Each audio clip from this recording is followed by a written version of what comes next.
Hello,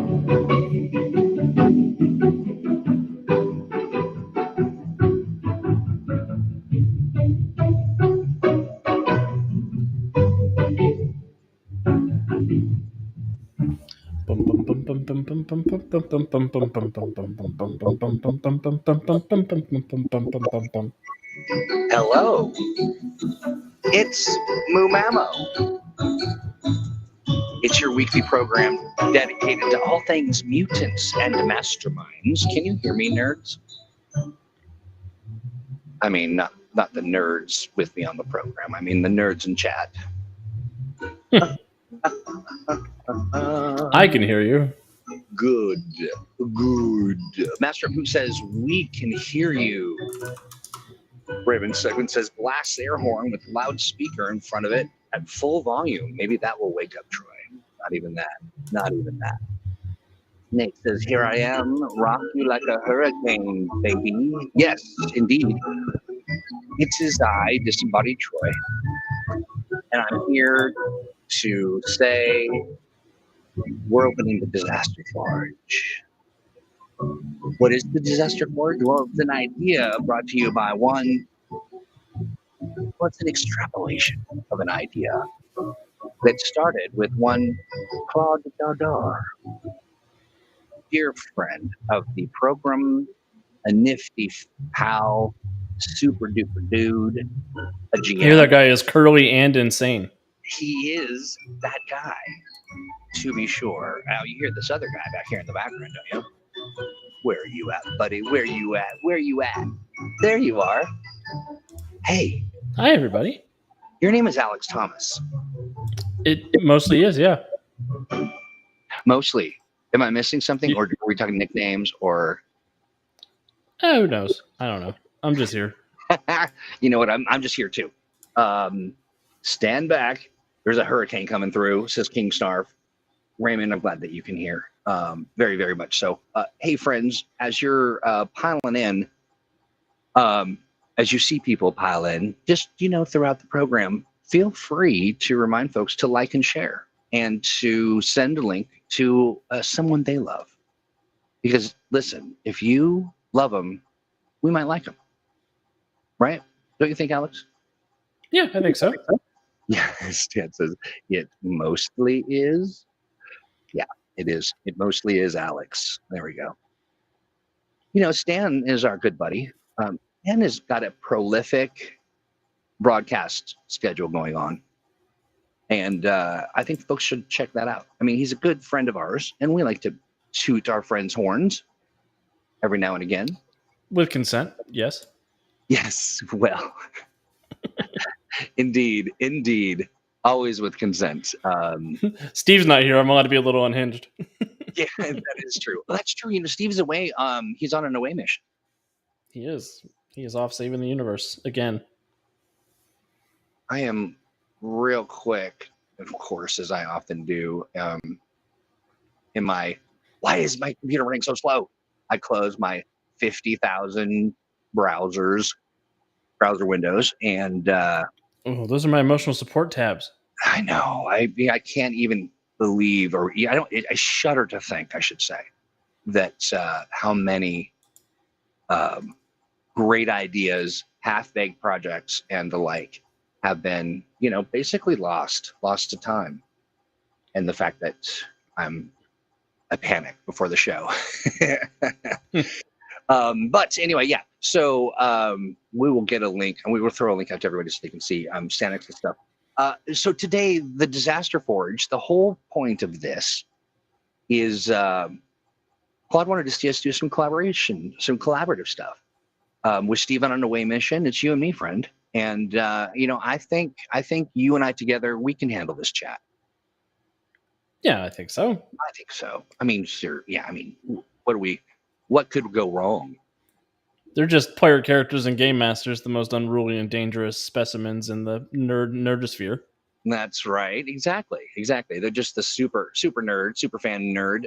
Hey, Doc Boyd asks, how are you feeling, Troy? You know what? I am feeling, I will say 85%. So not bad. I listen. That's like a B+. It's like a B plus. I mean, and that's me, right? I mean, sort of high to midland is kind of where I land, just generally in life. But I have I came across some bad bulgogi. I don't even know what that is. It's a delicious Korean dish.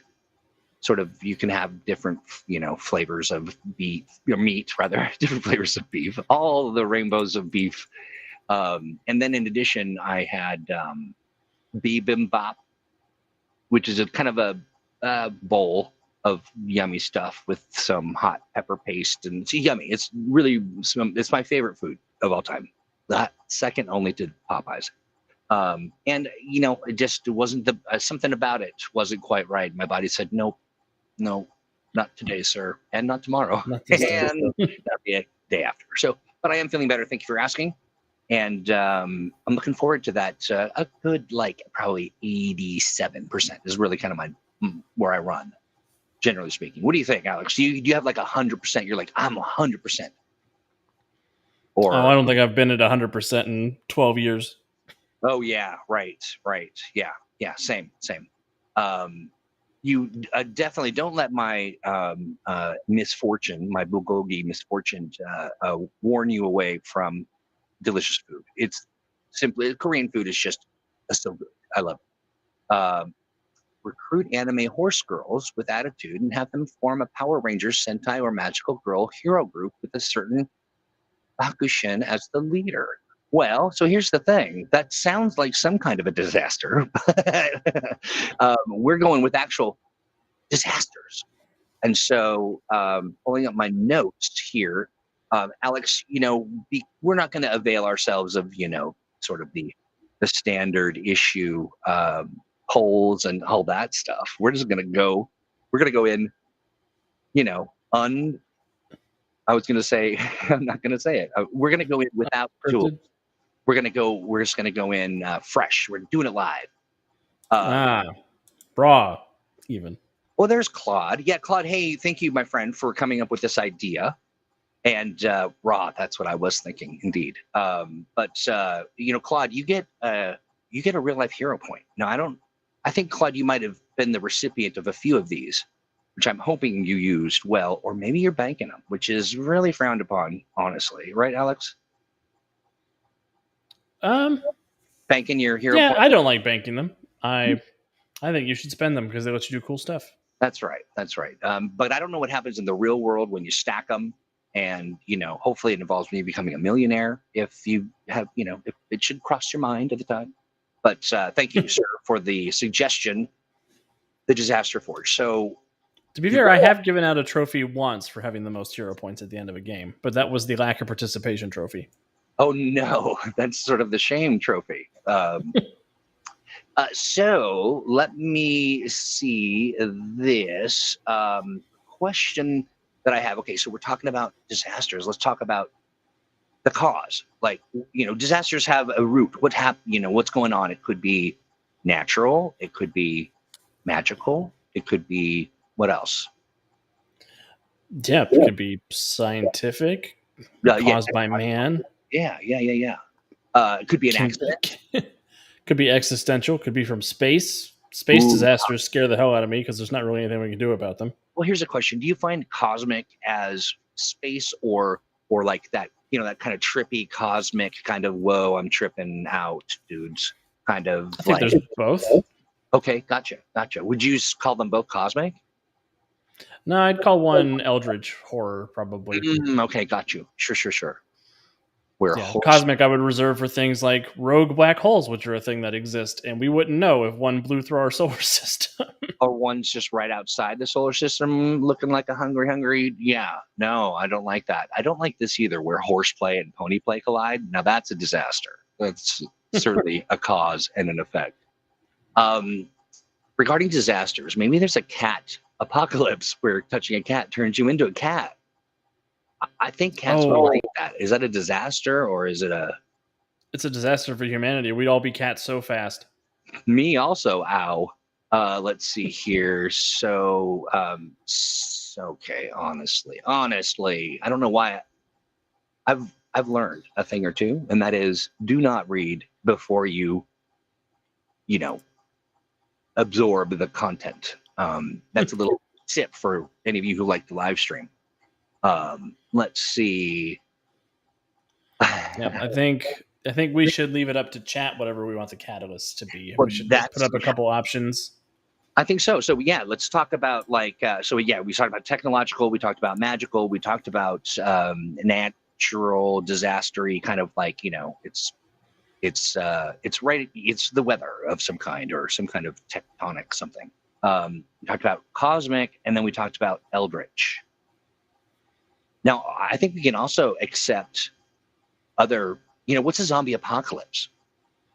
That'd be like, I guess it could be a man-made mistake, kind of, or even depends on if they're scientific zombies or magical zombies.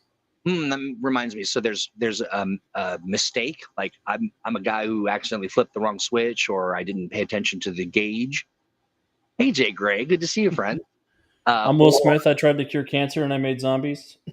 Right, exactly. Or it's a malevolent entity who's like, I'm going to, do something to this planet to make it bad. Let's see. Jeremiah says, the thing with disasters that is compelling to have a challenge you can't beat down, but the goal is survival. So okay, I like that too. Okay, so that's an interesting concept. And maybe we save that notion for discussion after we figure out the Nate apocalypse. Believe me, that's tempting in itself. But I don't know how we would survive. So when you're, just before we, get the chat all riled up, when we're looking at creating a natural disaster scenario, do you design disasters that have elements that impact all kinds of player types or player character types or hero types, rather, even specifically archetypes?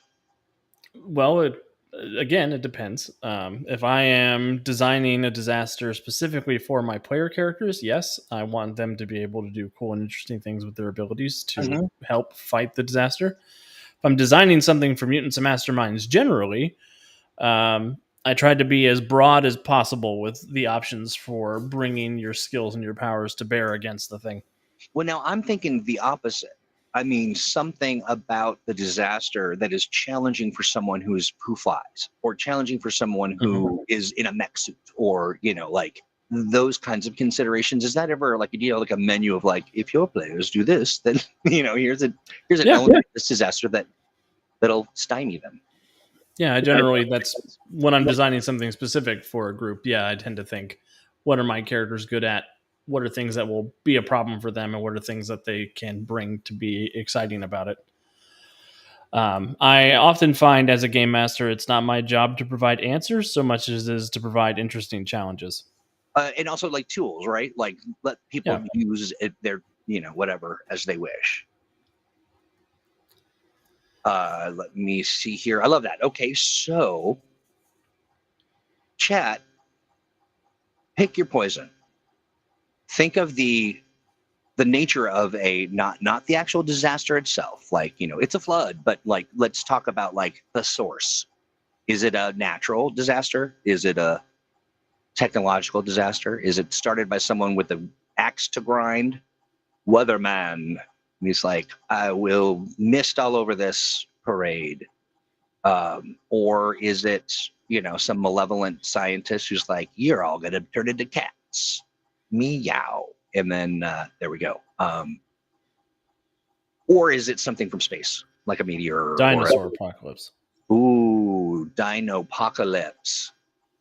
Dynamite. An EMP attack over a city. Okay, so that's interesting. That would be technological. Yeah. Let's see what else we've got here. The thing about disasters is that they have multiple facets and components, and each facet should present different challenges where different characters have a chance to shine. Absolutely. We're in agreement 100%. It's like a flood. It's like a flood, but it's cats. Cat flood. I like that. Let's see. A kaiju, a monster so awful in power that it causes disaster in its throes. Yeah, okay. So what would you consider that one? We're just slot kaiju in as a disaster. Maybe cosmic? If it comes from space, if it comes from a portal on the bottom of the ocean, like in Pacific Rim, Hmm. or like I guess technically Godzilla comes from the ocean. um, Yeah. but Godzilla's man-made. Godzilla's created by nuclear bombs. Um, yeah, a kaiju could be anything. Mechagodzilla is a robot made by made by humans. Right, which is exactly. I mean, so it could fall into many categories. And so 150 million gallons of egg salad. That'd become a disaster on about day 5. I think I it's a mean, disaster I immediately. suppose if it's just pouring through the streets, then that would be upsetting. Having a natural disaster is unnatural. I don't understand. Tornado hits the Hellman's mayonnaise factory, and everybody has a bad time for 100 miles. A mayo-nado. Not the mayo. It's not the mayo-nado. Tormayo was right there. Oh yeah, that tormayo though. Tormayo sounds like just a flavor of mayonnaise. Actually, have you tried tormayo? It's delicious. Honestly, modern kaiju are typically stand-in metaphors for natural disasters, says Dominic. Very interesting that Dominic should appear on such a topic, because I remember when Dominic ran a game for us where it was a natural disaster, and we were kind of the oh shoot, Dominic, what were we? We were like a force, an adventure force. We were the crisis force, I think. Was it the crisis? Yeah, crisis. Yeah, it stood for CRISIS. So cool, right on. I see it stopping. Of course, it being the disaster, if I recall. I'm just trying to get it, right. Dimensional rifts. Okay, that sounds otherworldly. How about an undead magical girl's? Tempo is on fire today. How about an undead magical girl zombie apocalypse? Liches, basically, except they're more like mindless killing machines, and anyone killed by them turns into super zombies wearing black dresses. It's a movie I watched this weekend. It seems like a movie I don't want to watch. I mean, not that I don't mind any of the, content separately, but altogether, it just seems like a lot. That's just my opinion. I'm only here, I'm with you, Jeremiah. Oops. Yeah, there we go. I like mundane disasters that are just too big to stop, like a hurricane or a major quake. No one to blame, just the nature of the world. It also kind of dodges any of that, like, the humans are responsible for killing the earth, which we are, and we all know that. But can we take a break for a minute? I wish we all knew that. That's the problem. That's why we need to keep telling these goddamn stories. Well, I mean, at the very least, moments we can say, hey, natural disasters like, hurricanes happening every 5 flipping minutes might have something to do with global warming. But what about the snow? Shush. Nate loves mayo. I don't know why I find that the most disturbing thing that we've said today.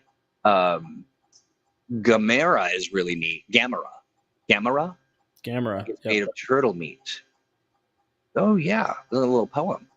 Gamera is really neat. He is made of turtle meat. I've never had turtle meat. I don't think I'd ever want to. What's the grossest meat you've ever eaten? The grossest meat I've ever eaten? Yeah.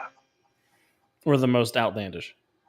Well, that I guess that is a judgment call before I've even heard the meat. Yeah. What's the most outlandish meat?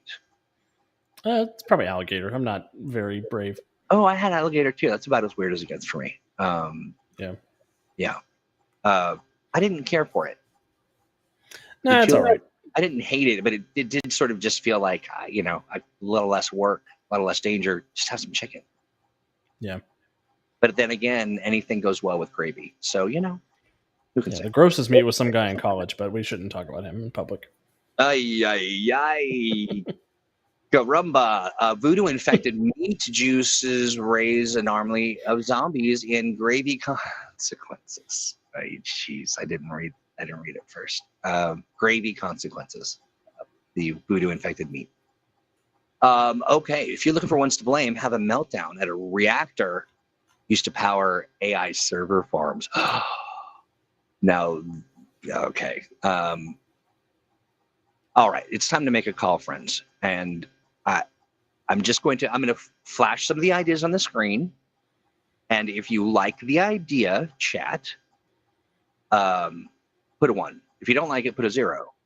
And we'll go like that. And we're going backwards. So I'll give you, it takes a minute for, because we're in our off-planet base, and it takes a little minute for our stream to reach planet Earth. And so when you hear this, say "I" in chat, and then we're gonna get cracking.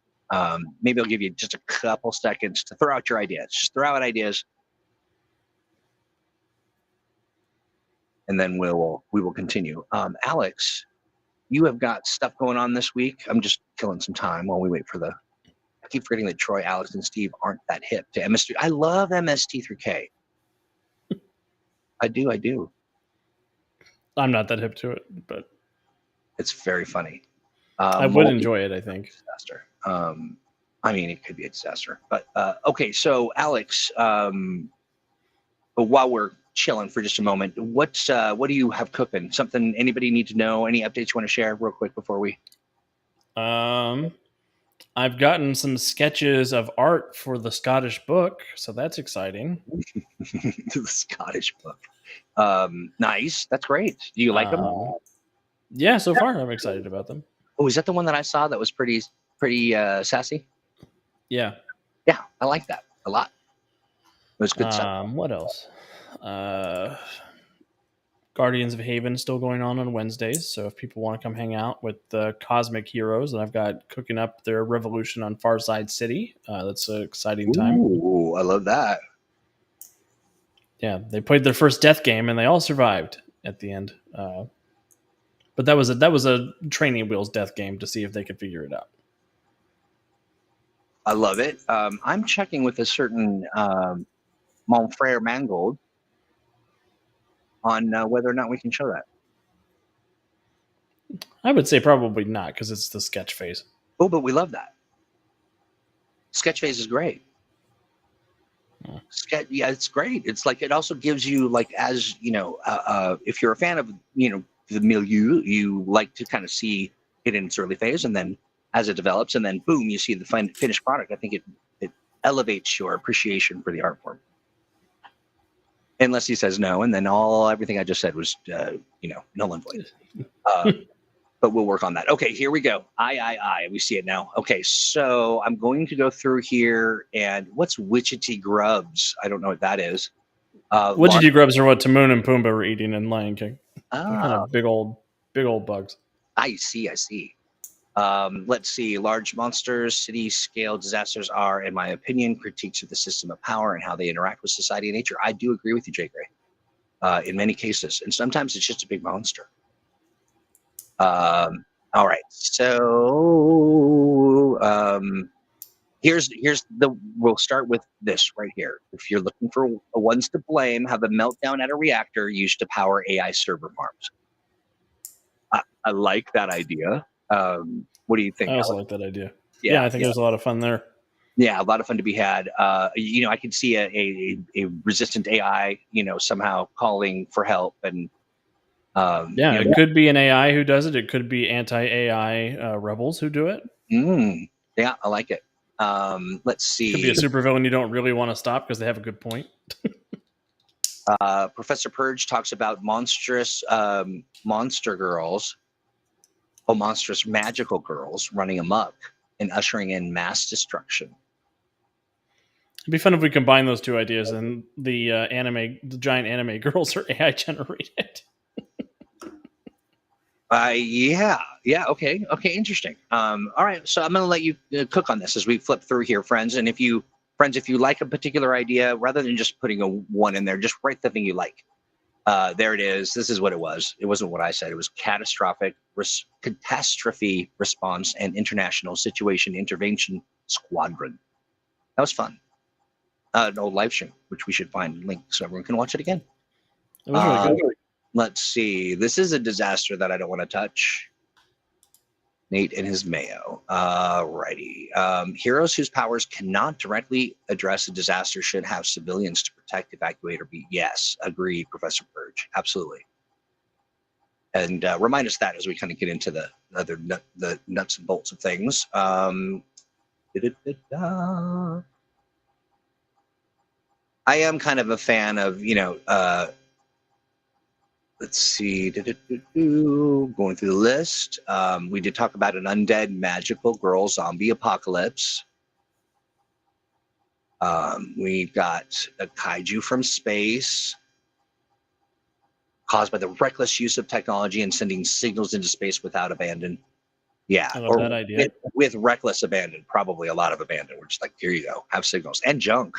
Like, it'd be interesting to see what happens if all of our space junk suddenly gets swept up by some smart thing. It's a well-meaning kaiju who brings back the Voyager probe and is like, "You guys lost this, but it's too big for us to be on our planet." Right. That's hilarious. Well-meaning cleanup kaiju is bringing a giant bag of space debris and one of those Pluto, a bunch of other junk, getting ready to pour it onto the planet. Let's see. Dominic said, let's see, an idea here about a natural disaster made worse by the failure of human technology. Okay. Pluto is sending kaiju because it's mad at us for downgrading its status as a planet. Oh, interesting. Yeah, exactly. Turns out Pluto is sentient. Right. Yeah. Or that'd be hilarious. What if Pluto was actually a sort of a Dyson sphere, and inside of it were aliens that were watching us, and they got so incensed, they're like, "What? Like, what do you mean? Like, we were so proud when you named us a planet. Now you're saying we're just what do they say, a planetoid? What do they call it now? Dwarf planet. Dwarf planet, which is weird.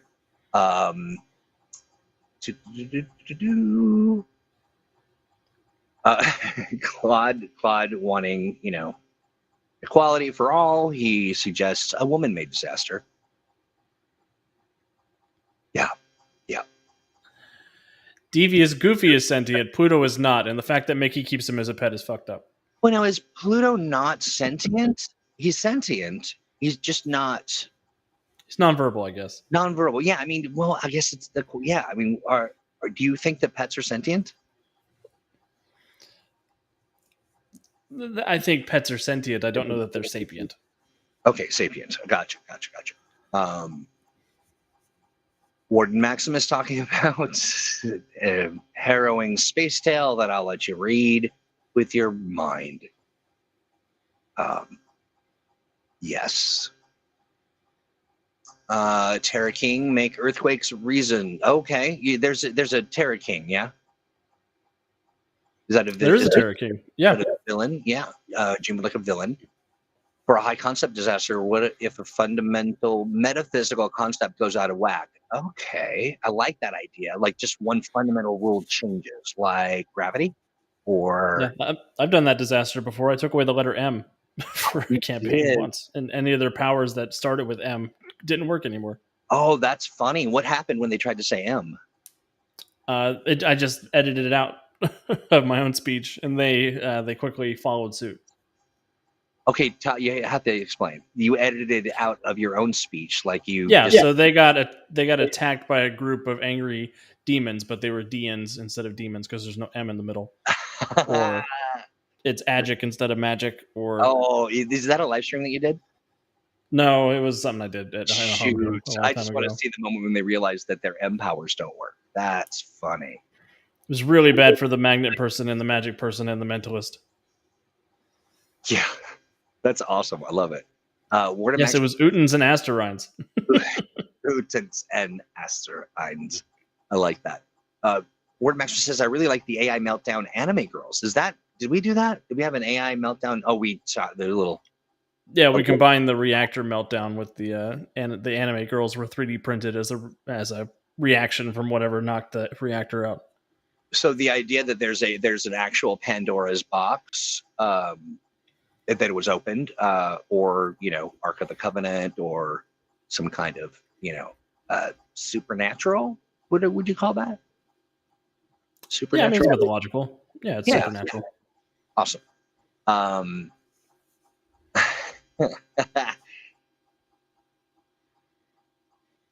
like that. Crystal ball ain't so crystal clear. Terra King. Okay, yeah. Okay, so What do you think, Alex? What's speaking to you? One thing, many things, a different thing?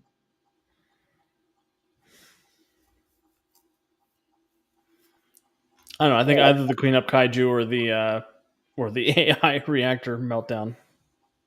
Boo. I mean, yay, Paul, that's hilarious. No, I love it. I love the fun. Okay, so we've got two ideas on the table. Should we ask folk to go one or two? Yeah, I think so. Okay, so we've got AI cleanup, or not AI cleanup, I'm sorry, kaiju cleanup, the Or giant AI meltdown. kaiju janitor, or AI meltdown. If you want kaiju cleanup, put one in the chat now. If you like AI meltdown, put two in the chat now. Do do do do do do do. I'll take just a moment. Do I have anything good? Here's your theme song for this.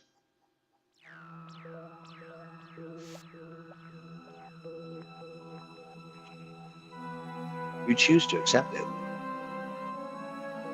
Choose to accept our theme song? It's a different theme song. This is the waiting for answers from the chat. All right. 1 2 2 2 1 1 1 1 1 1 2. Is this a James Bond theme song? It's not. It's just if you like James Bond, then you love this. It's James John. 2 3. It's James John. Is that what you just said? Yes. 7.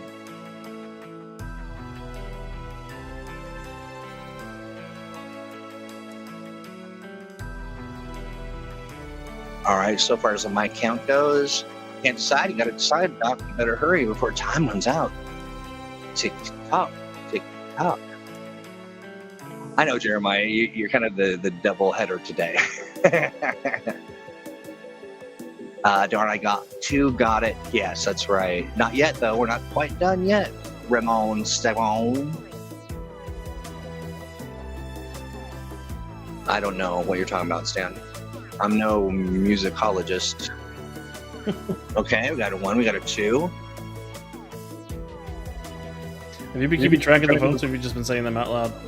Yeah. I'm also looking at Rain. I'm just counting them like a smarty pants. All right. Votes ending in 5, 4, 3, 2. Give him a little chance. And 1. Blue. There you go. The music slaps. That was so good. Yeah, it was kind of a nice little interlude. Yeah. It's the Julian Bashir theme. I have no idea. I pulled it off of, download this music, royalty free, et cetera, et cetera. All right. So we're counting up 1, 2.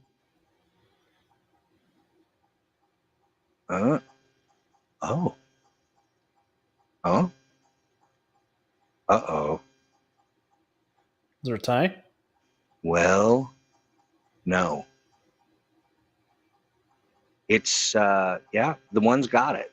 Is it a tie? No, I don't think it's a tie. I think one pushed us, or I think Doc Boyd pushed us over the edge. We got to go into a recount. Raymond says 1 got it with Doc Boyd's vote.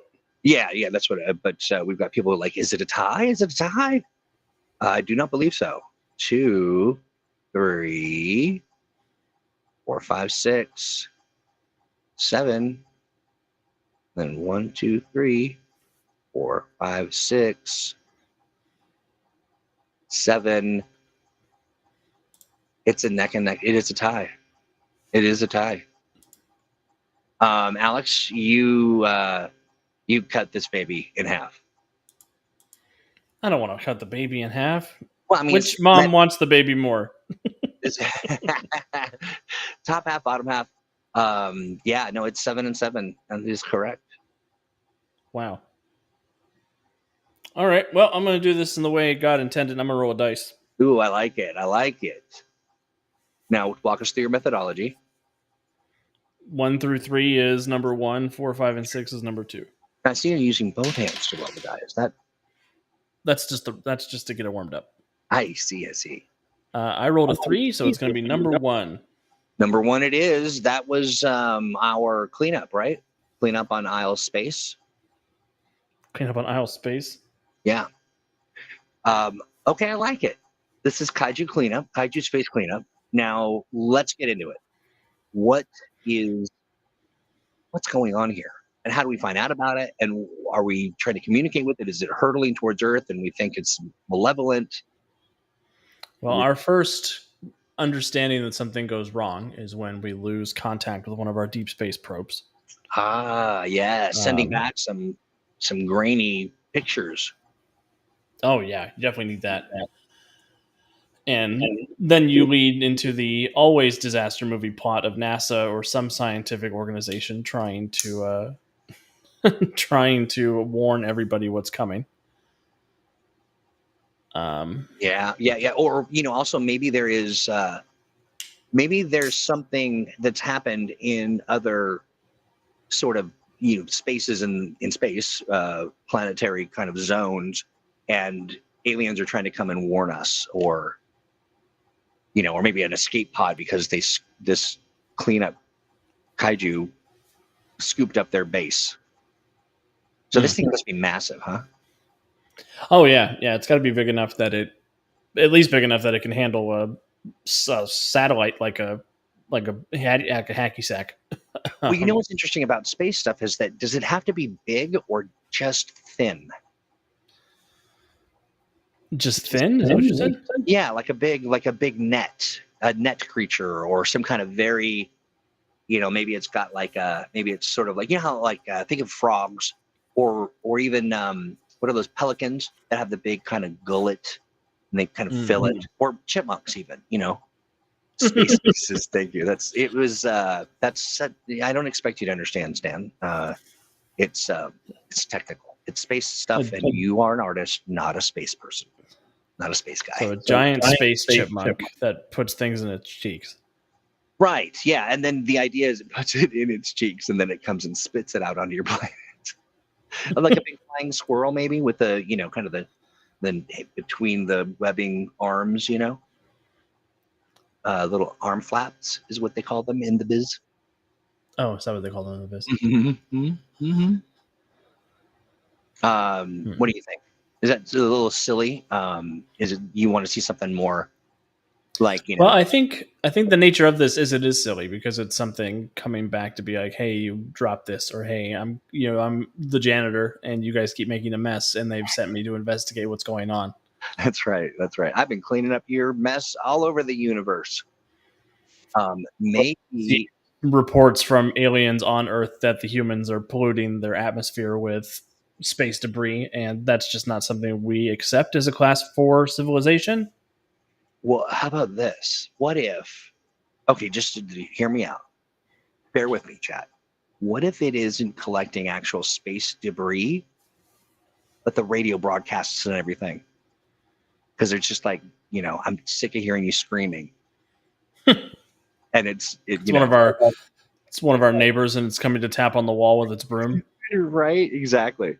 What if it's got and it's broadcasting all of our stuff back at us, and it's messing around with telecommunications. It's creating migraines. It's just this blaring thing that's happening all the time, but it's across every spectrum. Anything that we just be me not knowing how it works, but do we ever hear the messages we send to space back? Because it would be really, I don't know what they would do if a message we played was broadcast back at us. Like when we first started broadcasting messages, which I'll look up real fast, but if that all started coming back at us, what would we do? That'd be creepy. Shades of that beeping code thing from, what's his face? The aliens and This Is Our Independence Day. They're trying to crack Independence Day. Oh, Independence Day. Thank you. Sorry, it's in the title of the actual. Yeah. Anyway, my point being, there's that beeping kind of thing, and start to you hear things that we've said in the past, and broadcasts we sent out. It was sort of like, what was it, 1950s? Somebody mentioned that the Nazis were the first one to do it, so the 30s or the 40s from the sound of things.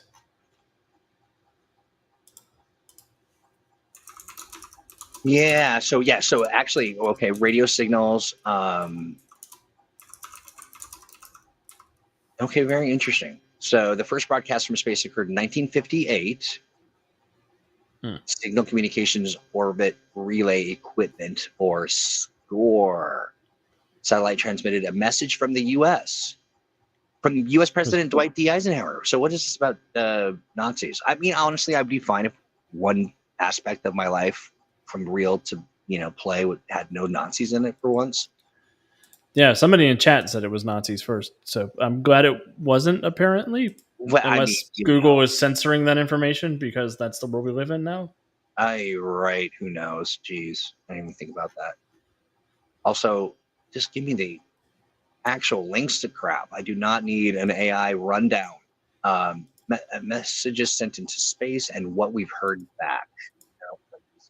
Sounds interesting, but that's just a weird article. 55 years later, commemorating the first space broadcast. That doesn't necessarily. There's the first, like, hey, hello, space. This is here. I'll do a impression. Hello, space. It's President Dwight D. Eisenhower. Please give me a call on this red phone on my desk. Now I really want the kaiju to be a space armadillo with a "We Like Ike" t-shirt. I like it. Yeah, the first radio broadcast was transmitted from space. Oh, that's different.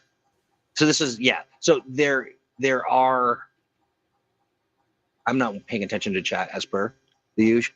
But 1938 Olympics broadcasted TV signal to space. Thank you. Everything we broadcast actually goes into space, or weekly, or not. I guess weekly is sort of a matter of how finely attuned your instruments are. 1906, we're all over the place. NPR seems to think. So let's say this. We'll say 1906. I think that ARC, I think what they're saying is it originated in space for space to go to space. It was a recording, I believe, of Dwight D. Eisenhower. That was at least, I don't know. I think we're going to have to change my IP and see what internet says when I search from Europe or a different place where information isn't suppressed. But okay, yeah. So what do you think about that? Is that a little too esoteric? No, I think it's neat. I think I like the idea that we are both vandals and noisy, and that's why the thing is coming to get us. It's because we broadcast all this noise out, and maybe it's the kaiju is like, look, there is bigger and more nasty empires out there in the universe, and you're bringing them to my neighborhood, and I need you to shut up. Right. So maybe it started because it heard the noises so far away. It was coming to be like, listen, you. And then once it gets close to us, it's like all this garbage too. Like, you're the worst neighbors ever. Just the kaiju HOA coming to bother us. Yeah, exactly. And so what is the kaiju? Like, what's its origin? What's its purpose? I mean, outside of, like it was started because the universe was getting yucky. My initial idea was it was sent by another alien civilization to basically be the cleanup thing. But the idea of it being a free-floating organism in space who is just tending to this part of the universe and realizing that all this noise is happening and wanting to come here on its own I'm really enjoying that. Yeah, almost like a giant space dragon where it's got its own. It has its idea of where its lair is, and we're the noisy kobolds that are attracting adventurers. And I like the idea of the dragon shape or dragonish shape because the wings can kind of swoop stuff up and carry. How is it bringing all this garbage to us? Is it got a big bag? Is it kind of some kind of force field? Is it pushing things along as a kind of like kinetic kind of movement? It's not Yeah, I heavy. think it's got big hands, and it's got a satellite in one hand. Whatever it grabbed on its way here, it's just bundled up I see. I see. or brought in its interstellar wake as it I flies so like that fast through too. the Yeah. fabric of space-time. Okay. Okay. I like it. Interestingly enough, when you think about just what's broadcast into space, there are the naturally occurring emissions, things that are like extremely low frequency global electromagnetic resonances, um, fundamental frequencies. Uh, let's see, whistlers and hiss, very low frequency, or VLF. These are radio waves that originate from natural sources like lightning. Okay. And then there Lightning are, makes radio waves. That's cool. yeah, isn't that wild? Whistlers travel along the magnetic field from one hemisphere to the other, creating a whistling sound when converted to an audio format. This is generated by various plasma waves and as they interact with each other. Our auroral heliometric radiation, powerful radio waves generated by charged particles interacting with Earth's magnetic field. Then human-made emissions are the broadcast, radio, and TV. While these signals have traveled over 100 light years, they become extremely weak and indistinguishable from background noise at astronomical distances. Military VLF transmissions. These are very low frequency radio waves to communicate with submarines. These transmissions have been found to create a temporary artificial barrier that pushes back high energy radiation from the Van Allen belts. Okay. That seems troubling. Deep space network signals. NASA and other space agencies use targeted high-frequency radio waves, planned intentional messages for the actual, space people. So that's a lot of stuff. Yeah, we're just noisy. We are violating our noise ordinances from the rest of the universe, and that's why nobody wants to talk to us. Right. Or they're just like, how can we get a word in? Yeah, our neighbors are so noisy. I'm not going to go talk to our neighbors. You think I'm no, I'll call the HOA. Yeah, right. They sound horrible. I hope my neighbors don't hear me because I'm not talking about them. If you can hear me, neighbors. I kind of dig the idea that being able to draw itself into itself to travel through space like a giant snail or nautilus. Oh, I like that. Nautilus as a kind of reoccurring natural phenomenon in the world. Mm-hmm. That's kind of fun. Maybe it's carrying or storing or stowing all this garbage, and even resonances and other things in the chambers of the Nautilus. Yeah, I saw Paul's original armadillo idea, and I was really drawn to that. But Space Dragon feels, I don't know, feels classic. Yeah, so the Nautilus idea would be more of a space snail, slug type thing. I like a Space Dragon too. Yeah, that's right. Didn't you get the memo? We've been beaming it to you for a millennia. I just headed over and checked out SETI, the Search for Extraterrestrial Intelligence on Wikipedia, and it's a treasure trove of plot hooks. Yeah, absolutely. That's looking at that now. That's a very interesting sort of ground zero, right? Yeah. Yeah, it's kind of a cool spot. Raymond Stegman brings up the kaiju has been sent to issue a citation to Earth for breaking the noise ordinances. Yeah, that's what it feels like.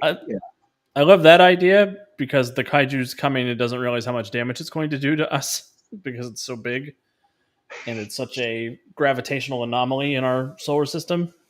Oh, yeah. And maybe it appears almost as a black hole from our vantage point where there's just not space. Maybe, because we can find a black hole looking at we measure sort of the radioactive sort of somethings, right?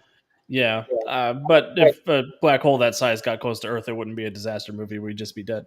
But I mean, maybe that's the thing. That's the rub, right? it's a black hole. It's coming towards us. What can we do? Nothing. And it comes close, and we're like, wait a minute, that's not what a black hole does. A little. So it has some kind of technology that replicates the light bending of a black hole, but not necessarily the gravitational impact of it. Good to see you, friend. Thanks for stopping by. You know what? I'm thinking this. Because its nature is to collect things like a black hole, nothing escapes. This has the same kind of power in that way. Like it bends light, it kind of, absorbs all the stuff. And so maybe it does send off black hole telegraphs. The kaiju shows up, storms roaring through the city to downtown to a television station where it promptly puts on its glasses and produces a written notice to cease the infernal racket. Yes, indeed. What about the idea of a cosmic space Karen who actually called a noise complainant? Like a whole race of Karen planet Karen. Yep. That could be funny. Yeah, that's what I'm seeing. It's kind of what I'm envisioning. Yes, Nate, it's a fake hole. That's exactly right. Yes, I want to speak to your manager. I like it. Okay, so what have we got so far? That's kind of sticking to the.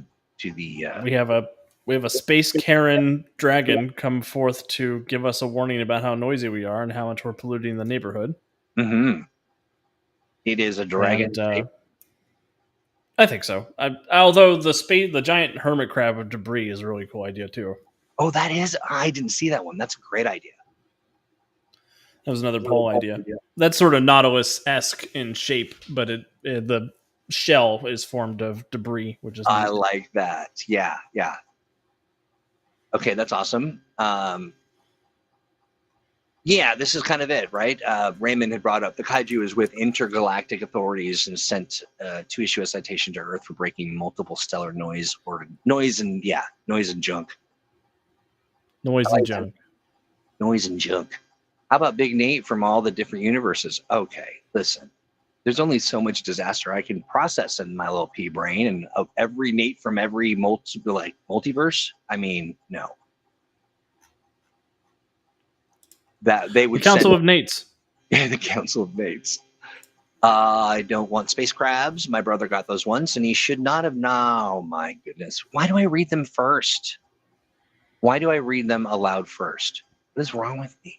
Okay, so we figured that much out. So, yeah. So what is the impact on Earth as this thing draws near? Since it's so big, it has impacts on our gravitational, like our tidal lock as a planet. So it can start to cause tsunamis. It brings down all of the things that we don't realize now we depend on, all the satellite, this and that. Yeah, it would definitely mess with our communications networks as satellites are pulled in different directions. I think if it's big enough, it could potentially be detrimental to our actual tilt as a planet. Which can lead to things like earthquakes and changes in seasonal weather and. Oh yeah, that's wild. And so too big to land, right? I would think it would be too big to land, but if it did land, it would be very detrimental to whatever city is nearby. So yeah, could lead to multiple, earthquakes, tsunamis. Now Jeremiah mentions this. It should be pointed out that the sun produces a louder noise than Earth, but there may be a cosmic connection, a sort of, a natural sort of, like the babbling brook. Nobody says, shut that river up. But when you, when you decide to throw a rave next to it, you're just like, wow, that ruins my babbling brook. I don't know. I just throw it out there as a what have you. And it could be whatever intergalactic organization can recognize natural noise versus mechanical noise, or they can interpret that we put things intentionally out there. Yeah, and it might be messing with the resonance of something or something else. There's a classic theory about space that it's kind of like the jungle, and you're either a predator creature or a prey creature, and we're so noisy, and it's going to attract the big predator to kill all of us, and that's why nobody else is contacting us back. Right? Yeah, sure. That they think we're the predator, or we're the prey. They think that we're being loud ass prey, and the predator is going to come and eat us. Or is it just a trap? Predators. Turns out our sun sounds really good and we're messing with its vibe. Yeah, something like that. Right? And something like that. The noise of stressed minds. That's interesting. Yeah, psionic in nature is fun.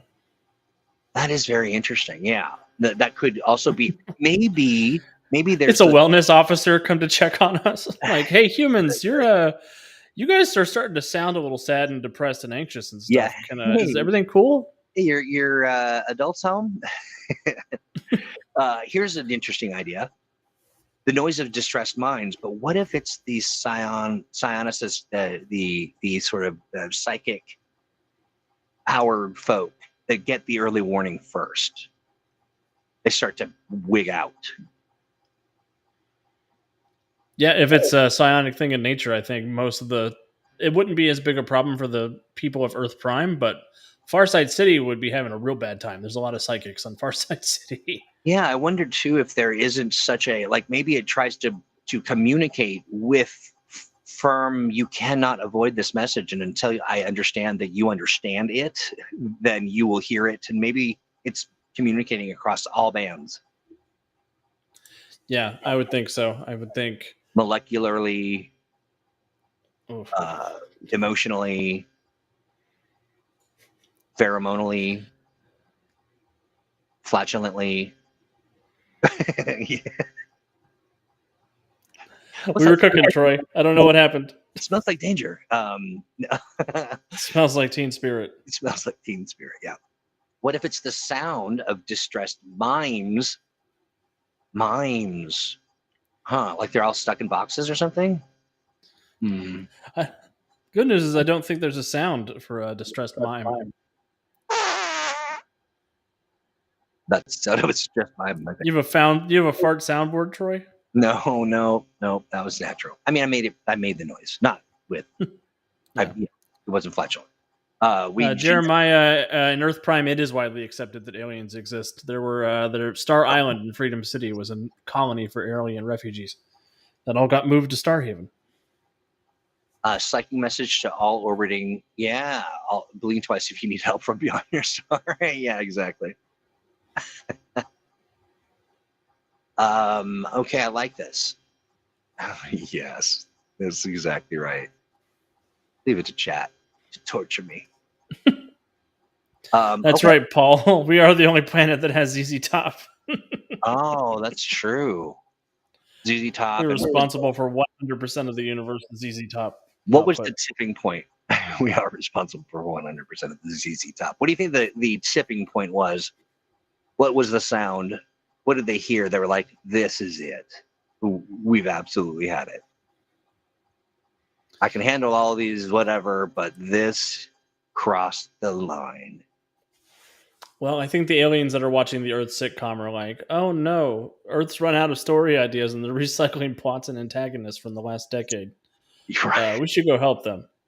They're clearly in their lull as it relates to their creative processes. What if there's... we need to send them a space shark that could jump over like Fonzie. Right. What if there's like, in this world, of course, we're talking mutants masterminds. What if there was a thing that people were, frustrated or no, they were watching kind of a reality TV show and called it, I know. Be quiet, Raymond. But it was like, hey, we're watching this program and there's a very obnoxious host who's just a real gas bag, just a real garbage leader, just a horrible huckster of a man, just a nasty, and then they watch that and they're just like, that's it. We've had it. We're coming to save you. We're coming to, we're going to find you. It was definitely Mbop. By Hanson, those poor guys. The joke. I don't know why I'm getting political. It's very not smart. The Emerald City disaster with the Silver Storm or some similar disaster could be a thing. Maybe, but do you think it was the Silver Storm that kind of cued the like that would ping certain interstellar agencies because the nanites are preserver technology in nature. So anything that can register preserver technology knows that the preservers can change reality at a fundamental level. So I can imagine that there would be an organization to come down and be like, "Hey, what the hell?" They're like, hey, we can handle it when you're making all this TV and radio noise and all these other frequency noises, but now this is different. This is a real shift. Has anyone discovered antimatter yet? Not myself. Should I have? Is there a thing I'm not knowing about? Your home antimatter kit? Because I think they did. I mean, that would be cause for concern. That would be really bad. Yeah, isn't there? Don't they have the high speed atom smasher? The colliders? Yeah, that. I thought that had something to do with antimatter, but I don't know. Again, I'm not a Scientologist. That would probably cost some. Yeah, exactly. Why? I'm not a Scientologist.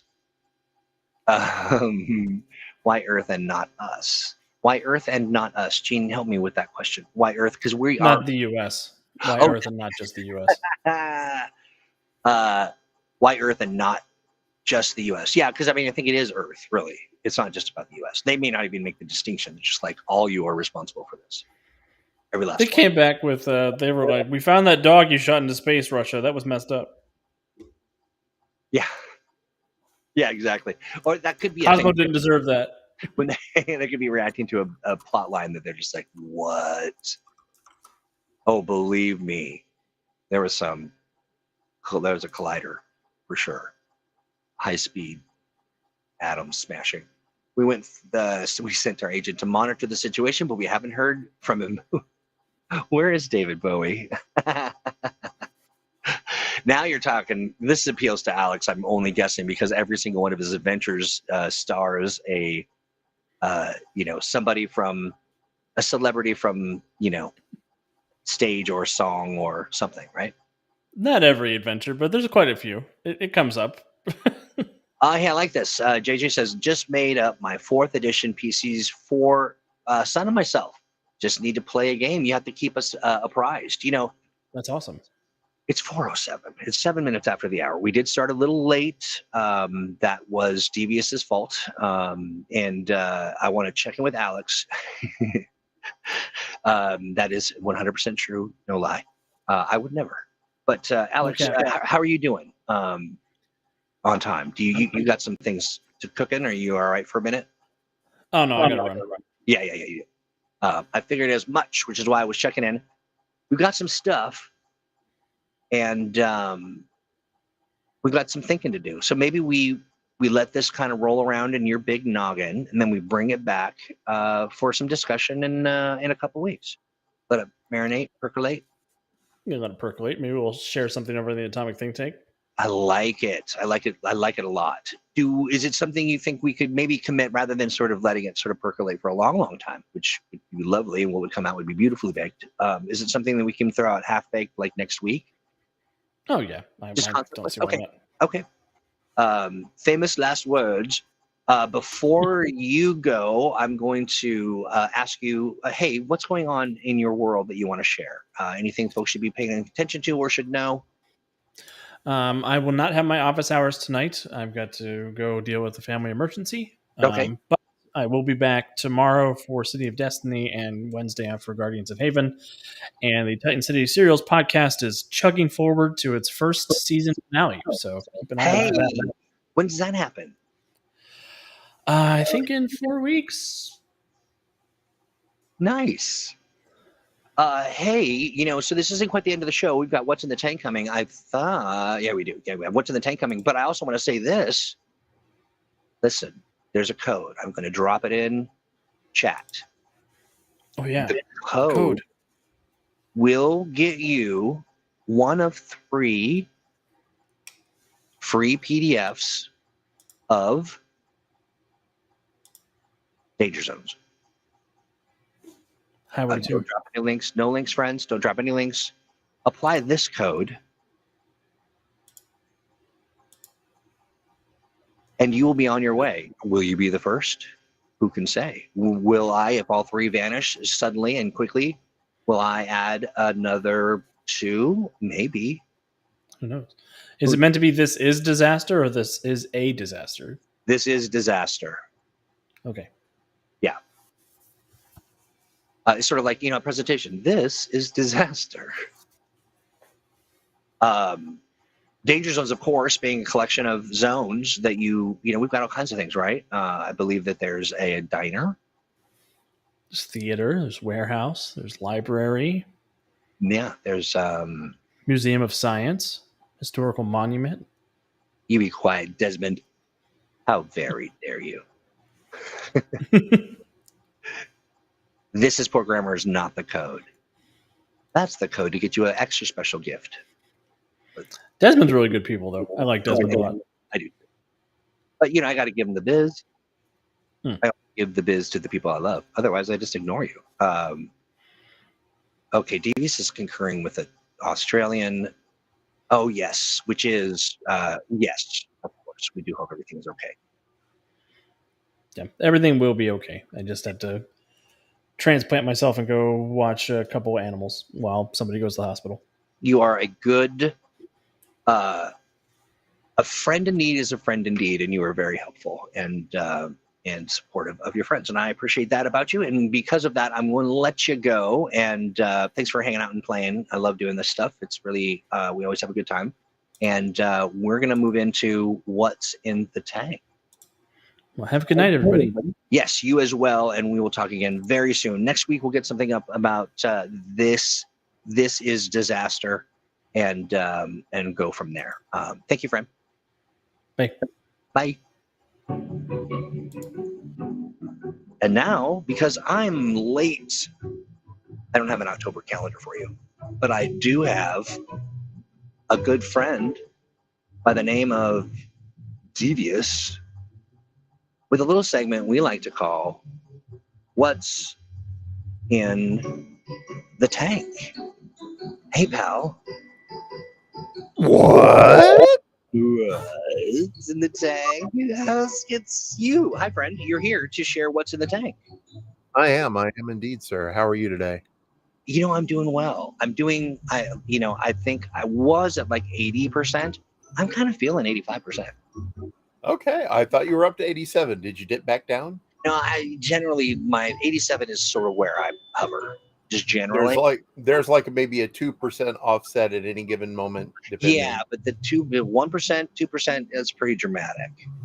Yeah. So did you see what I had projected in there as one of the possible attacks from Bowl of Bulgogi? I did see that. Yes, indeed, I saw that. Yes. Yes. Terribly sorry about that. Too soon. No, just soon. So for folks who don't know, the Atomic Think Tank is a place for you to learn and to grow and to connect. If you're a Mutants and Masterminds fan, or if you love anything else that we make. Boy, we've got products powered by the Adventure Game Engine. We've got all kinds of stuff, including very smart, handsome, hardworking, brilliant beyond measure staff, members of Green Ronin. We've got community leaders hanging out. We've got conversations going on. At Mutants and Masterminds, it is particularly hopping, cooking. There's all manner of good stuff. Oh, especially with the recent news about 4th edition coming out. Yeah, absolutely. It's popping off. Popping. And you know how do you get there, friends? You go to atomicthinktank.com. You answer 3 simple questions. Very simple. 3 or 4? It's 3. It's always 3. Always 3. And one of them is, hey, do you agree not to bring in your, bad mojo, related to anything else outside these walls? And people sometimes get confused and they put in, they just paste a bunch of garbage in. You won't get in. You know how many people we've had to block? How many? Take a guess. Imagine managing a community of this size, thousands and thousands, maybe 1 million, maybe 1 trillion. How many people do you think we've had? 5,375,432.7. In some measures, you're close, but in practical measures, you're not close at all. Oh, okay. Yeah. How many were there, Troy? 2. 2? We have 2, you say? We're closing in on 2,000 members. going strong, and two we've had to banish. Two we've had to because their answers were bad. You're out. Sorry, bad answers. Well, you're out for a minute, and then if you straighten up and flat right, then you can come back. Unless you wrote in Troy is stupid, and then you're not getting in.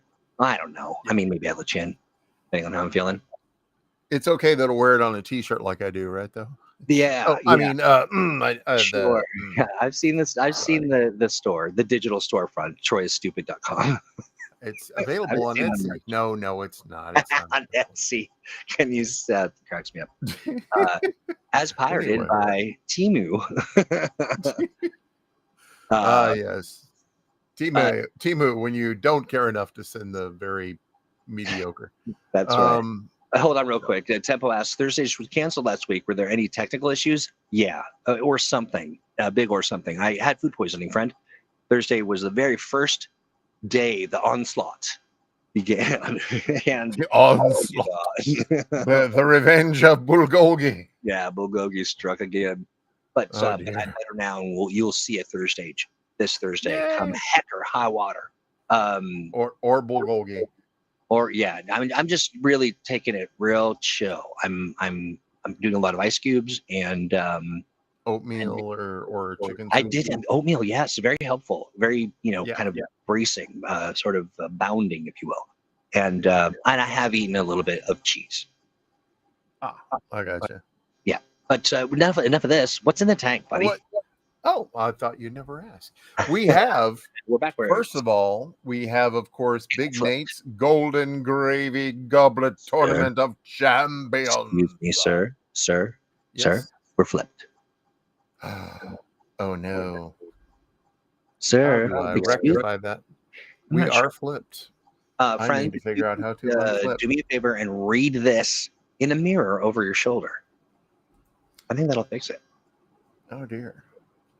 One moment.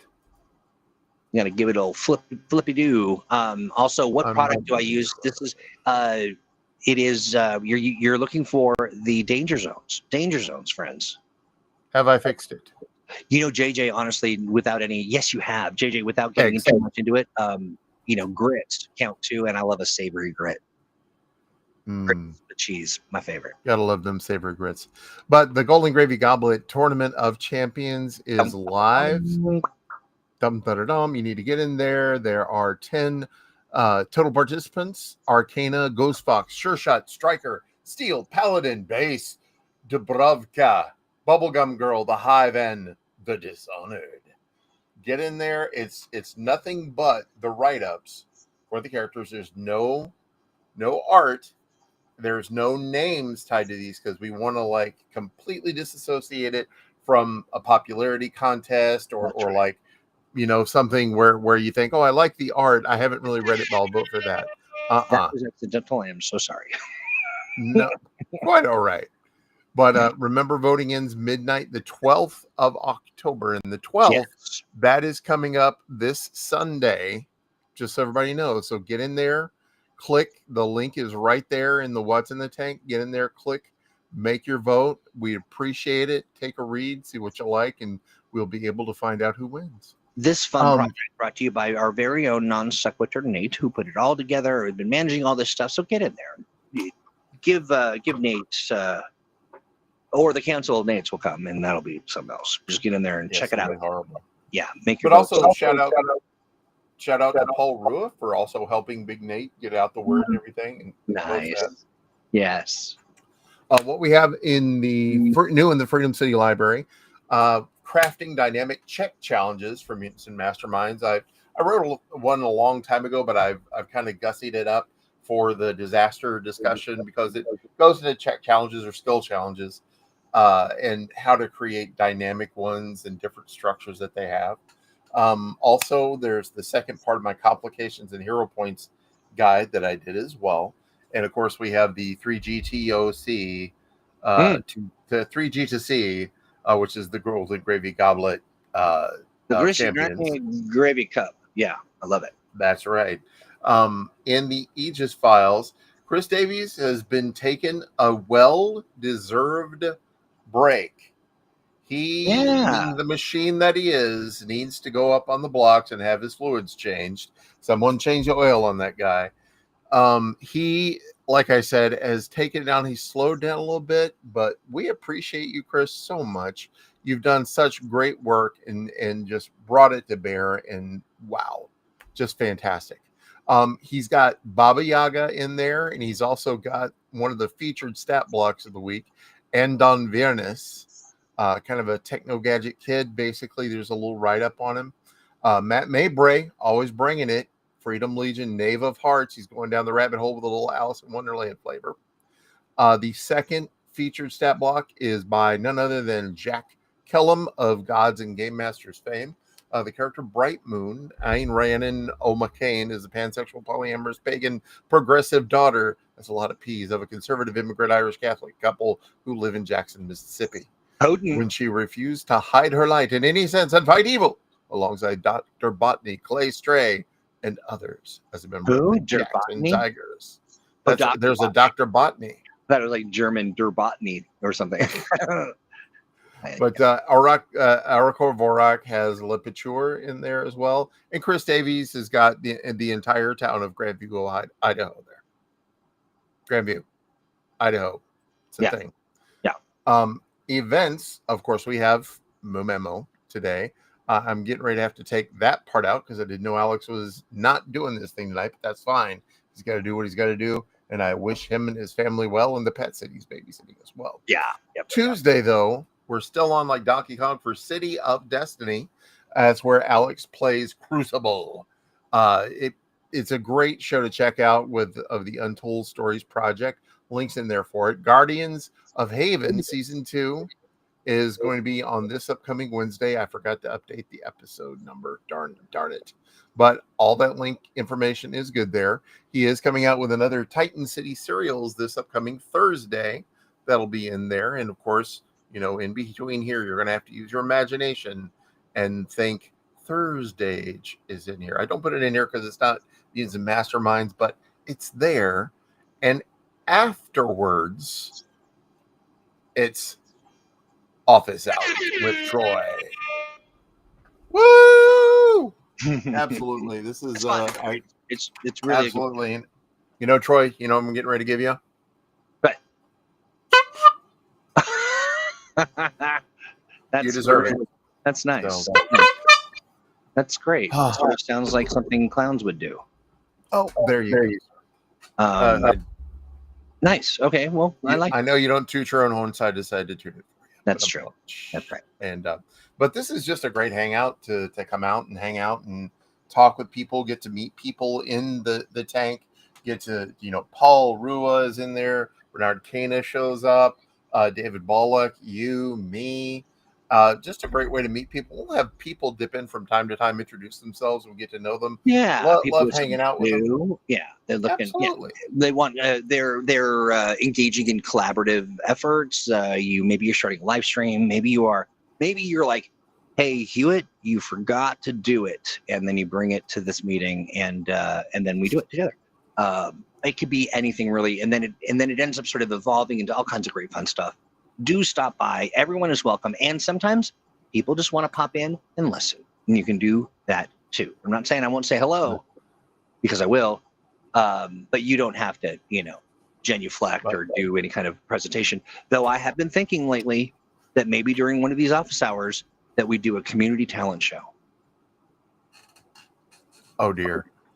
Are we going to ask for like karaoke? Whatever you do. Maybe you draw something. Maybe you maybe you have a monologue. Maybe you're a singer. Maybe you're a tap dancer. Maybe you're a clogger of drains and other things.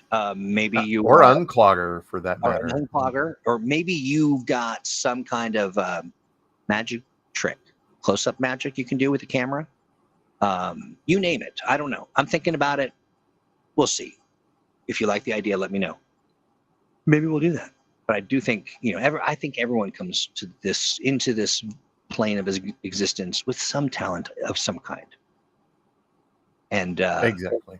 And I would seek it out and have us perform it for each other.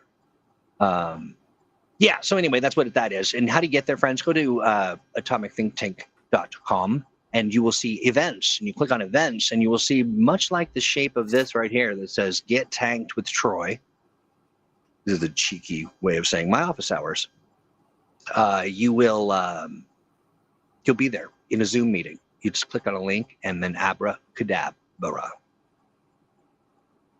JJ, I'm And really you'll glad be to hear that. there. JJ's talking about I was hardcore second edition, fell off a bit, and my group. Yeah, now I'm getting my two boys into the game. It's exciting. That's really fun. Oh, fantastic! That's super fun, JJ. I'm really, really glad to hear that, and would love to see you in the time. tank. And Just in time for fourth to come in about a year. That's right. That's right. Okay, well, so we're reaching the end. I want to remind folks of the code. If you all remember, it is what is it? This is Formica table. Green is its color. Nope, that's not it. It is. This is disaster. This is disaster. Is the code. It's not. This is a disaster. It's just how many times do I have to say disaster. This is a disaster. This is disaster. Not this is this is disaster. This is disaster. And but one final thing. Yeah. Next Monday, Golden Squad. More of Luke Shulman's lovely Golden Squad. I always do it I do it on the week before it, because by Mumamo it's too late. So well, I mean, you can always go and get it off of Spotify, of course. But like, if you want to kind of get there first thing and get it. So just to make it clear, folks, they release Monday mornings, and that's anytime Monday morning. So it's still fresh. It's still good. You want to get there. Yeah, get there today. Get there while it's fresh. This is disaster. Yeah, let's do a musical called This is Disaster. We need some singers, dancers. We need some writers. We need some choreographers. Perhaps a few chipmunks. Yeah. We need a couple intimacy coordinators. Yeah. Oh, my. Well, okay, then. Yeah, so, come hang out with us. We have a lot of fun on the tank. And Devious, of course, doing just the yeoman's job. Is that a thing? Is that a good thing? Yeoman, just a real teetotaler. No, that's not the yeoman. The only yeoman I know is like Gopher from Bloodboat. I think that's it. That is kind of you. You are kind of like that. I am Gopher. I would rather be Isaac. It's the stash that does it. Was Gopher the doctor? No, Gopher was the purser or yeoman. I think he's the guy. Yeah. Got you. Well, yeah, you're like a guy with a purse. I mean, that's me. I love it. Because who knows? You'll pull out all kinds of fun stuff from my purse. Yeah. Love it. What else am I doing? The code This is Disaster is for the combined works of danger zones. Ooh. Many different danger zones, many zones of danger, and you will get it for free. But there's only 3, so you better hurry. Now, if I know, here's what I'm going to do. I'm going to go. Yeah, this is a clown show. I'm looking right now. I'm using my powers, my administrative powers granted to me by Mr. Ronin, and I'm looking at the count for how many people have turned in have used their code. That number is